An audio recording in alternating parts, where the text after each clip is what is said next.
विचारतो, मला सांग, किती जरी हट्टाकट्टा माणूस असला जसा तू आहे का नाही, तरी सुद्धा अशी एक गोष्ट आहे जी तू 5 मिनिट सुद्धा धरून ठेवू शकत नाही. ती गोष्ट कोणती?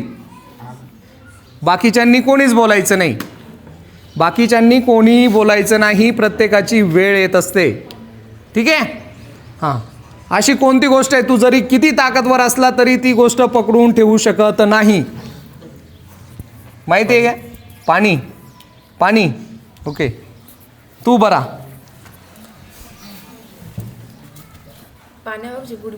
पाण्यावरचे बुडबुडे तर धरायचं काय, त्यात प्रश्नच नाही, धरून ठेवायचेत आपल्याला. तुझ्याकडे एक गोष्ट आहे, सगळेच जणांकडे किती पण हट्टे कट्टे असले तरी ती 5 मिनिट पकडून ठेवू शकत नाही, सोडावीच लागते. हा, उठ रे अभिषेक. ऑक्सिजन. काय? ऑक्सिजन. ऑक्सिजन. ऑक्सिजन कसं काय? तो ऑक्सिजन, एक मिनिट, तो ऑक्सिजन घेतो, काय सोडतो? कार्बन डायऑक्साईड सोडतो. बरोबर आहे. ऑक्सिजन नाही म्हणू शकत त्याला, दुसरं काय? श्वास. राईट. आपण त्याला म्हणू शकतो श्वास. श्वास अशी गोष्ट आहे जी आपण काही सेकंदापुरतं पकडून ठेवतो आणि नंतर सोडून देतो. राईट. ठीक आहे ना? ओके.